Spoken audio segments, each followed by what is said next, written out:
6강 예수님의 삶으로 넘어가겠습니다. 자, 그리스도는 이런 분이라고 우리가 5강에서 왜 메시아 그리스도가 절대적으로 필요한지, 그리스도의 의미가 뭔지, 메시아 그리스도 언약과 예언에 대해서 살펴봤습니다. 이번 6강에서는 예수님의 삶을 살펴볼 겁니다. 그래서 정말 예수님이 진실로 그리스도의 그 구약에 있는 300여 가지의 언약을 성취했는지 검증해 보려고 합니다. 만약 예수께서 그리스도의 언약을 성취하는 삶을 사셨다고 하면 예수님이 그리스도가 틀림없지 않습니까? 예수님이 그리스도라면 구약의 모든 그리스도 예언을 다 이루셔야 됩니다. 특별히 왕, 제사장, 선지자의 삼중직을 감당하셔야 됩니다. 사탄과 죄, 하나님과 단절되어 죽어 있는 우리를 구원의 길로 인도하셔야 됩니다. 메시아에 대한 300여 가지 그 예언이 있었는데 이거를 예수님은 사실적으로 예수님의 삶 속에서 그 짧은 기간에 성취하셨습니다. 그 핵심적인 7가지만 다루도록 하겠습니다. 첫 번째는 아브라함과 다윗의 자손으로 오시겠다. 이 예언을 성취하셨습니다. 창세기 22장 17절로부터 18절에 보시면 바로 아브라함에게 한 축복인데 아브라함에게 하나님이 축복하시면서 아브라함의 씨가 크게 번성하고 그의 씨가 대적의 성문을 차지하고 그의 씨로 말미암아 천하 만민이 복을 받을 거라고 언약하십니다. 여기서 그 seed라고 하는 것이 복수로 쓰여져 있지 않습니다. 단수입니다. S-E-E-D-S 영어 성경 보시면 S-E-E-D라고 단수로 단 한 사람이라고 쓰여져 있습니다. 아브라함의 후손 중 한 씨를 통해서 그런 축복이 임할 것이라고 언약하셨습니다. 사무엘하 7장 12절에서 14절 말씀을 보면 다윗에 대한 하나님의 언약이거든요. 1차적으로는 다윗의 아들 솔로몬에 대한 언약이라고 할 수 있습니다. 하지만 이것은 중의적 언약이기도 합니다. 이중적 언약. 다윗의 씨를 통해서 그리스도가 태어나고 그리스도의 나라를 영원히 견고하게 하실 거라는 그런 언약이죠. 또한 하나님은 그리스도에게 아버지가 되시고 그리스도는 하나님에게 아들이 될 것이라고 하는 그런 언약입니다. 마태복음 1장 1절에는 이렇게 기록합니다. 아브라함과 다윗의 자손 예수 그리스도의 계보라. 이 두 언약을 확실하게 확증해 주는 말씀이 마태복음 1장 1절이죠. 성경의 계보, 족보는 아브라함과 다윗의 자손, 씨죠, 씨. 다윗의 씨, 예수 그리스도에 관한 족보입니다. 실제로 예수님의 아버지 요셉은 다윗의 후손이고 마리아도 다윗의 후손이라고 합니다. 그리스도가 아브라함과 다윗의 씨로 오실 것이라는 예언을 예수님은 분명하게 성취하셨습니다. 두 번째로 동정녀 탄생의 예언을 성취하셨습니다. 이사야 7장 14절에 이렇게 예언되어 있죠. 주께서 친히 징조를 너에게 주실 것이라. 처녀가 잉태하여 아들을 낳을 것이요 그의 이름을 임마누엘. 징조가 있는데 처녀가 잉태해서 아들을 낳는답니다. 그게 마태복음 1장 18절 23절에서 성취됩니다. 이 동정녀 수태 언약이 마태복음에 기록되었듯이 동정녀 마리아의 성령의 잉태로 정확하게 성취되죠. 그리스도는 아들이죠. 딸이 아니고 딸이 아닙니다. 아들. 아들을 낳을 것이요 처녀가. 딸로 왔으면 이건 안 이루어졌던 거죠. 아들로 오셨고 임마누엘 하나님이 우리와 함께 하시는 성자 하나님 예수 그리스도잖아요. 그 의미는 우리와 함께 하신다는 뜻. 인카네이션 성육신으로 오셨습니다. 즉 하나님이 육체를 입고 인간 세상에 오신다는 것. 그걸 성취하셨고 그분은 자기 백성을 죄에서 구원할 자. 예수라는 이름이 그거였잖아요. 성령께서 천사가 가르쳐 주잖아요. 예수라 하라. 이는 그가 자기 백성을 죄에서 구원할 자. 예수라는 이름의 뜻까지 정확하게 말씀해 줍니다. 심지어 요셉과 마리아가 다윗과 가문의 혈통 후손이라는 거. 여러분 그 예언이 성취됐습니다. 베들레헴에서 세 번째 베들레헴에서 탄생하신다.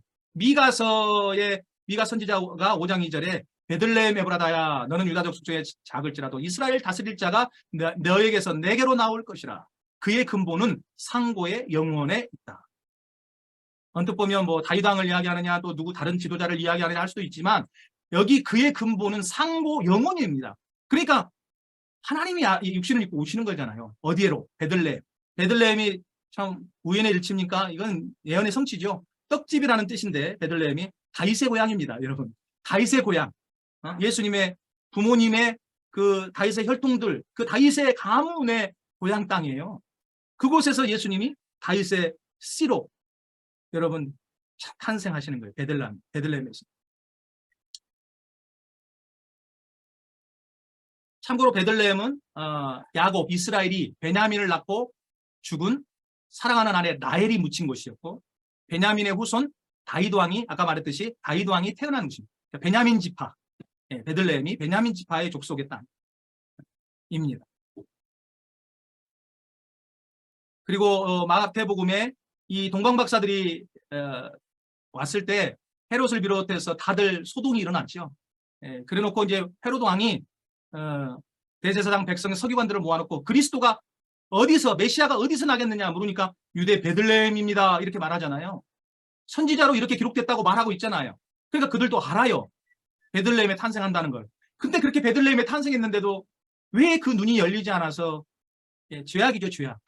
그리스도를 알아보지 못하고 십자가에 못 박는 일이 벌어지는지 참 여러분 이게 믿어진다고 하는 것이 은혜입니다. 정말로 우리가 이 믿어지고 구원받는 이게 은혜죠, 사실은. 네? 다른 게 은혜가 아니지 않습니까?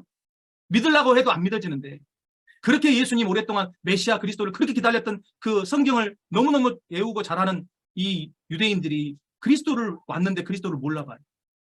네 번째로 은 30에 팔리는 사건이 성취됐습니다. 스가랴서의 11장 12절 13절에 잘 기록되어 있습니다. 품삯에 대한 이야기가 있고요. 여기에 은 30개가 있고 그 싹을 토기장이에게 던지라 하는 예언이 있고 은 30개를 여호와의 전에서 토기장이에게, 여호와의 전이 성전이잖아요. 예루살렘 성전. 거기서 토기장이에게 던졌답니다. 근데 이게 마태복음 26장 14절 15절에 또 마태복음 27장 3절 10절에 그대로 이루어졌어요. 그리스도가 은 30에 팔리고 그 싹을 여호와의 전에서 토기장이에게 던진다는 예언이 이 스가랴 11장에 기록된 건데 실제로 제자 가룟 유다가 스승인 예수님을 대제사장들에게 은 30에 이 사단의 꼬임에 넘어가서 팔아버려요. 그런데 그 후에 그것을 막심하게 후회를 했는데 후회를 하고 그 은 30을 성전에 가지고 가서 다시 집어 던져버렸어요. 그리고 스스로 목매어 자살을 합니다. 그리고 목을 맸는데 어떻게 떨어졌나 봐요. 떨어져가지고 창자가 터졌다고 나오잖아요. 그래서 그곳을 이 가룟 유다의 그 시체를 묻잖아요. 그때 뭘로 이 대제사장들이요, 이 핏값인 부정한 은 30 이거를 성전고에 넣어둘 수 없다, 마땅하지 않다 해가지고 그 돈으로 토기장이의 밭을 삽니다. 그리고 나그네의 묘지로 삼습니다. 이 밭을 그래서 피밭 아겔다마라고 이름을 붙였죠. 흰농계곡이 끝나는 서남쪽에 위치하고 있고 지금은 현재 그리스 정교의 성 오누프리우스 수도원이 그곳에 위치하고 있습니다.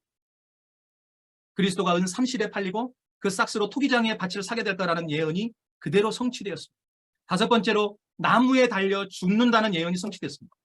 신명기 21장 22절 23절에 죽을 죄를 범한 사람들이 결국 그를 죽여 나무에 달잖아요. 이 나무에 달린 자마다 하나님께 저주를 받았다고 그렇게 유대인들은 믿었습니다. 그런데 마태복음 27장 26절 50절 그래서 그중에서도 35절 36절을 보면 그들이 예수를 십자가에 못 박았습니다. 십자가 이 통나무에다가 못을 박습니다. 이스라엘들에게 이 나무 십자가는 저주 자체였죠.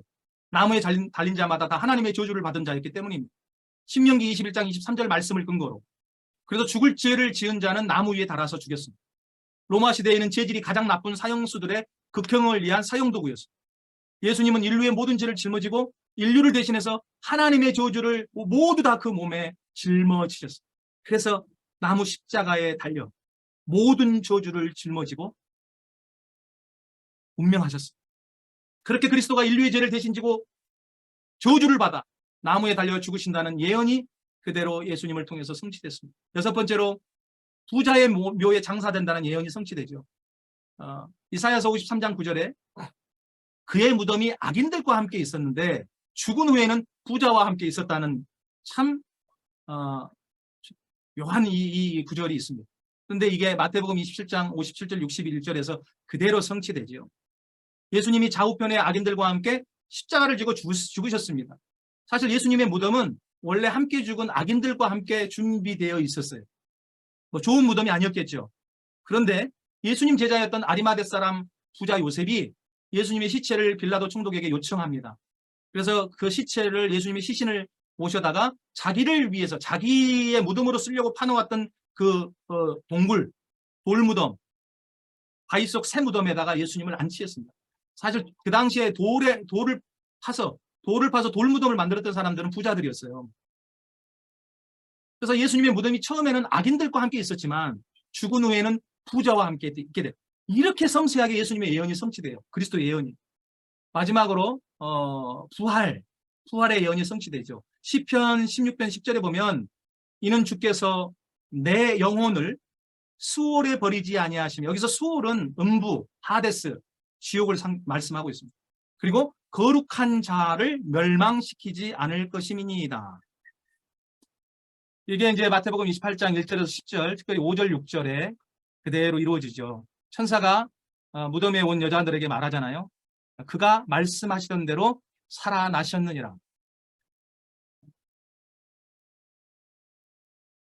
주께서 시편 16편 10절의 예언을 해석하면 주께서, 여호와 하나님께서 내 영혼, 바로 그리스도 본인의 영혼을 수월에 버리지 아니하시며 음부 지옥에 버리지 아니하시며 주의 거룩한 자 그리스도를 멸망시키지 않을 것, 다시 말하면 썩지 않게 하실 거라고 예언하는 것입니다. 개역 한글에는 멸망시키지 않을 것이라는 말씀이 썩지 않게 하실 것이라고 분명하게 번역되어 있습니다. 한번 찾아보십시오.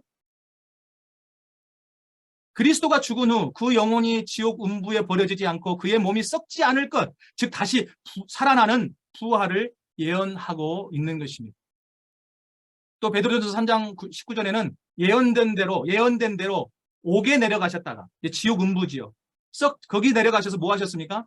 노아의 홍수 이전에 멸망한 사람들, 갑자기 그들에게 복음을 전파하셨어요. 구원받을 기회를 더 주신 거죠. 그리고 3일 만에 3일째 되는 날 다시 부활하심으로 예수님께서 그리스도 부활의 예언을 성취하셨습니다.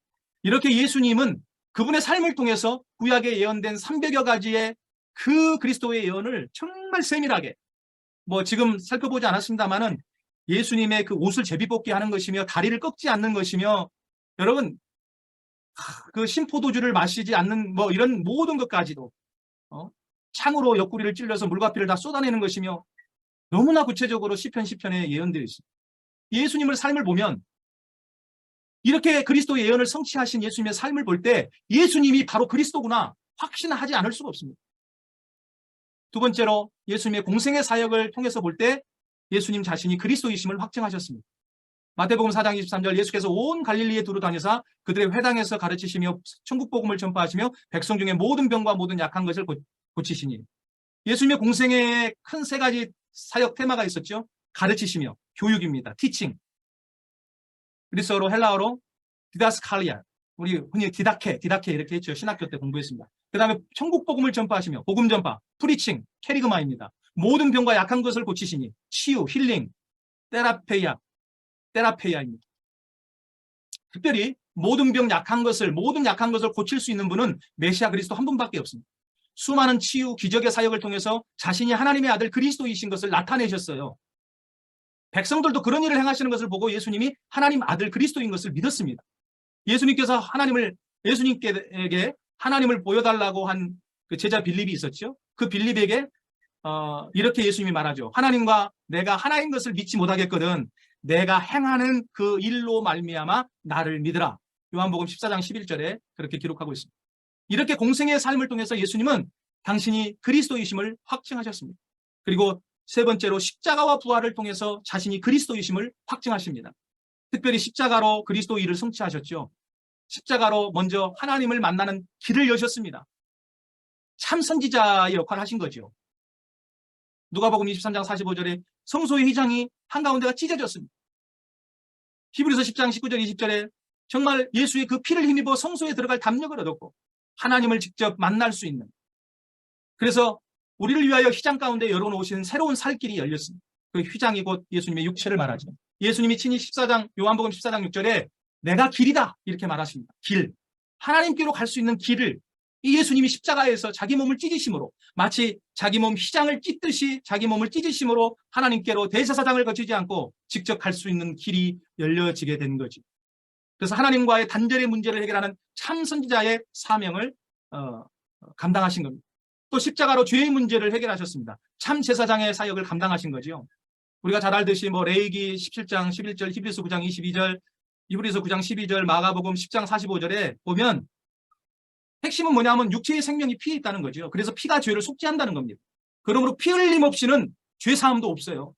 다시 말하면 죽어야 속죄할 수 있다는 거죠. 그런데 예수님은 동물의 피가 아닌 자기 피를 흘려 십자가의 죽음으로 영원한 속죄를 단번에 성취하셨습니다. 예수님께서 이 세상에 오신 이유는 자기 목숨을 인류의 죄를 대속하고 구원하시는 대속물로 주시기 위해서였다고 예수님이 직접 말씀하셨습니다. 이렇게 예수님은 기름 부음 받은 그리스도로서 참 제사장이 되셔서 십자가로 죄의 문제를 해결해 주셨습니다. 세 번째로 십자가로 사탄을 이기신 참된 왕의 직책을 감당하셨습니다. 골로새서 2장 15절, 요한일서 3장 8절. 통치자들과 권세들을 무력화하여 드러내어 구경거리로 삼으시고 십자가로 그들을 이겼다. 이기셨느니라. 통치자들, 권세자들을 무력화하시고 십자가로 그들을 이기셨습니다. 참 역설적이죠. 십자가에 달려 죽었는데 통치자들과 권세자들을 구경거리로 삼고 이기셨대요, 그들을. 근데 이 통치자들과 권세자들은 또한 누구랑 연결되어 있어요? 아까 에베소서 6장입니까? 16장? 그 말씀에서 우리의 씨름은 혈과 육에 대한 것이 아니고 정사와 권세와, 이 정사와 권세, 정사, 이 통치자들이에요. 권세자들, 정사, 권세, 권위자들. 예. 이들은 누구와 연결되어 있습니까? 이 어둠의 세상 주관자들과 연결되어 있고 하늘의 악한 영들과 연결되어 있잖아요. 그래서 결국 마귀하고 연결되어 있어요. 사탄과 연결되어 있습니다. 그런 의미에서 사탄을 이기신 거예요. 십자가로.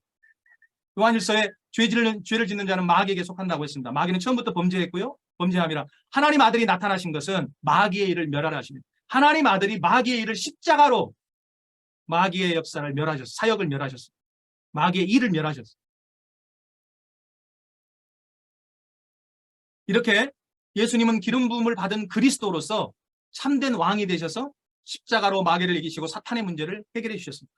십자가를 통해서 예수님께서는 기름 부음을 받은 참 선지자로서 하나님과 단절의 문제를 해결하는 삶을 사셨고, 참 제사장으로서 죄의 문제를 해결하시는 삶을 사셨고, 참된 왕으로서 사탄의 문제를 해결하는 삶을 사셨습니다.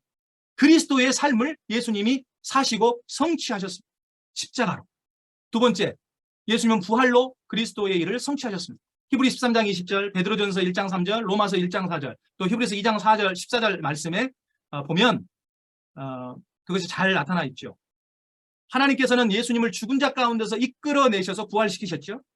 또 예수님이 하나님이시니까 예수님이 직접 부활하셨다고 해도 틀린 말이 아닙니다. 성경에서 어떤 데서는 하나님이 부활시키셨다, 또 예수님이 부활하사, 이렇게 능동적으로 쓰여져 있어요. 둘 다 틀린 말이 아닙니다. 예수님이 부활하셨다고 하는 것은 그분의 십자가의 속죄가 완벽했다는 증거입니다. 이 말을 잘 들으십시오.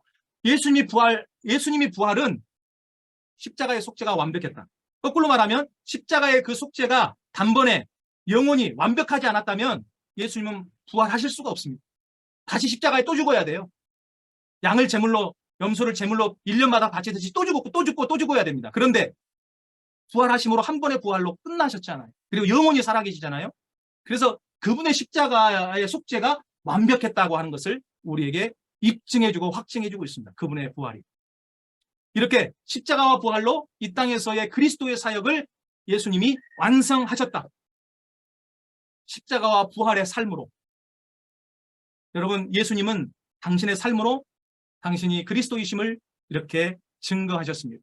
메시아에 대한 300여 가지 예언을 성취하셨고, 공생의 사역을 성취하셨고, 십자가와 부활을 성취하심으로 자신이 그리스도이심을 확증하셨습니다.